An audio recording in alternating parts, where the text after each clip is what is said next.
Hello learners, আসসালামু আলাইকুম। আপনারা দেখছেন ইব্রাহিম 360। আজকে টি20 এর মাধ্যমে আমরা ক্লাস 9 এর ইংরেজি চ্যাপ্টার 6 এর 6.3.1 কম্পেয়ার এন্ড কন্ট্রাস্ট এসে নিয়ে আলোচনা করব। চলুন শুরু করা যাক। এখানে একটা নোট আছে, আমাদেরকে বলছে যে now read the note below and explore the techniques for writing a compare and contrast essay. Compare and contrast essay লেখার জন্য এই নোটটা আমাদেরকে পড়া লাগবে। Let us check your understanding note by doing activities. ওকে, প্রথমে আমরা নোটটা পড়বো অর্থ সহ। এখানে বলছে যে কম্পেয়ার এন্ড কন্ট্রাস্ট এসে is a common type of academic essay writing topics. মানে কম্পেয়ার তো আমরা জানি তুলনা, আর কন্ট্রাস্ট মানে বৈপরীত্য বা প্রতিতুলনা। এটা হচ্ছে এমন ধরনের একটা শিক্ষামূলক এসে, academic essay writing topics. Okay, compare refers to explore similarity between subject, while contrast means to look at the differences. Compare refers, কম্পেয়ারটা মূলত কি করা হয় বর্ণনা। কম্পেয়ার বলতে আমরা বুঝি এক্সপ্লোরিং সিমিলারিটি বিটুইন সাবজেক্ট, দুটা সাবজেক্টের মধ্যে কি সাদৃশ্য, while contrast means to look at their differences, মানে আর কন্ট্রাস্ট বৈপরীত্য বলতে আমরা বুঝি যে দুইটা বিষয়ের মধ্যে একটা আরেকটার বিপরীত। A compare and contrast has explore the similarity and differences between two objects and have some deeper insight into two. দুটি বিষয়ের মধ্যে পার্থক্য। এই compare and contrast has explore, এগুলো কি করে? এক্সপ্লোর বলতে খুঁজে বের করা, খোঁজা, পার্থক্য খোঁজা, প্রতিতুলনা খোঁজা, between two subjects, দুটো বিষয়ের মধ্যে মিল অমিল খোঁজা, and have some deeper insight into two. এবং এই পার্থক্য খুঁজতে গেলে আমাদের গভীর দৃষ্টি দিতে হয়। In compare and contrast essay either compare the two subject, মানে এই যে কম্পেয়ার কন্ট্রাস্ট এসেতে আমরা হয়তো কম্পেয়ার করি দুটো বিষয়ে, এন্ড কন্ট্রাস্ট দেম, তাদের সাথে আবার কন্ট্রাস্ট করি, এন্ড সামথিং ডু বোথ, কখনো কখনো আমরা দুটোই করি। Subject we compare in the essay আর usually in the same category, although they have their differences, সেগুলো সাধারণত একই শ্রেণীর, যদিও সেগুলোর মধ্যে কি রয়েছে, ভিন্নতা রয়েছে। Essay comparing two books or contrasting them, or can do both to get clear understanding of them. উদাহরণস্বরূপ আমরা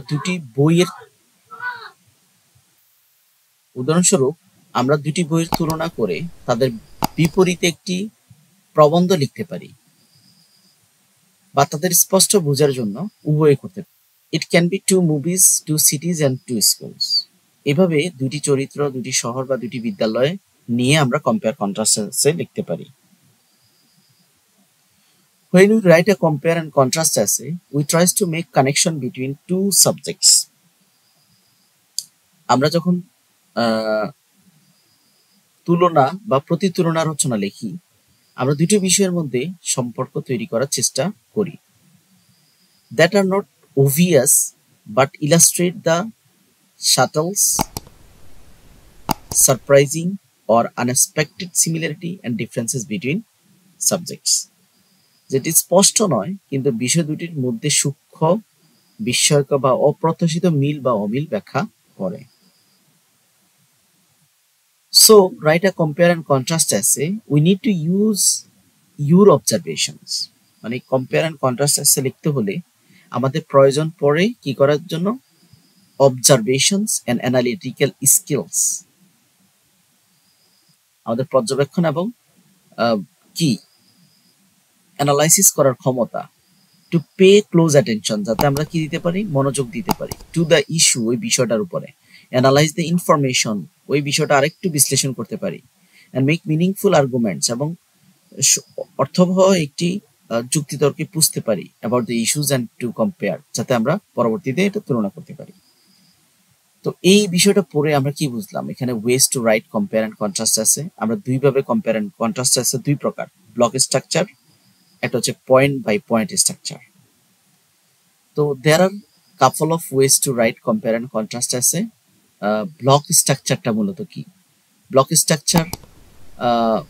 structure is the little bits easiest to more than the pinpoint methods. Block স্ট্রাকচারটা হচ্ছে pinpoint মেথড থেকেও কি easier. and this structure includes the introductions.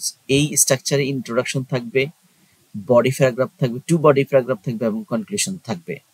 First body paragraph talk about the various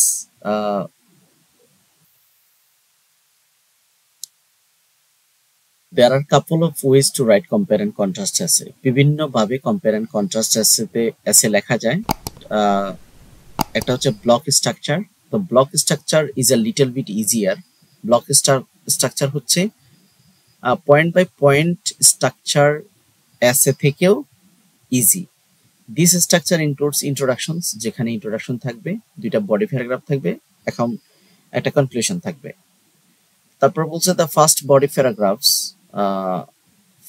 paragraphs talk about the various features of subject. প্রথম বডিতে কি থাকবে? ওই subject সম্পর্কে ভেরিয়াস ফিচার্স, বিভিন্ন বৈশিষ্ট্যগুলো থাকবে। অ্যান্ড সেকেন্ড বডি প্যারাগ্রাফে থাকবে সিমিলারিটি, সিমিলার ফিচার্স এবং অ্যানাদার সাবজেক্টস থাকবে। So the block structure, each paragraph focus on the separate things and all together you have 4 paragraph. তাই ব্লক স্ট্রাকচারে আমরা কি করি? Each paragraph focus on the separate thing, প্রত্যেকটা প্যারাগ্রাফ সেপারেট বিষয় নিয়ে আলোচনা করে, ফোকাস করে। And all together you have 4 paragraph, সেখানে তুমি 4টা প্যারাগ্রাফ বা 4টা অনুচ্ছেদ পাচ্ছ। আর the point by point structure হলো give the reader more details about the subject. Subject সম্পর্কে অনেক বেশি ডিটেলস ইনফরমেশন দিবে, that are compared and reader may find it more interesting than block methods. Block methods থেকে এটা reader আরো বেশি interested feel করবে। This method is better different from block methods. এই this মেথডটা মানে ব্লক স্ট্রাকচার মেথডটা bit difference from block methods. Point by point মেথডটা ব্লক মেথড থেকেও কি difference. In this method you will get more than 2 paragraphs in body. বডিতে 2 এর বেশি প্যারাগ্রাফ আমরা পেতে পারি। and each body paragraph talk about the point of comparison. প্রত্যেকটা বডি প্যারাগ্রাফে তুলনা নিয়ে কি করবে? কথা বলবে বা কাজ করবে। For example, if the first paragraph talk about one point of comparison, the second paragraph will focus on the different point of comparison. First paragraphটা যদি কি talk about the point of comparison নিয়ে যদি আলোচনা করে, সেকেন্ড প্যারাগ্রাফটা ফোকাস করবে different point of comparison. পরবর্তী content 6.3.1 এর তৃতীয় পার্ট দেখার আমন্ত্রণ জানিয়ে আজকের মতো এখানে শেষ করছি। আল্লাহ হাফেজ।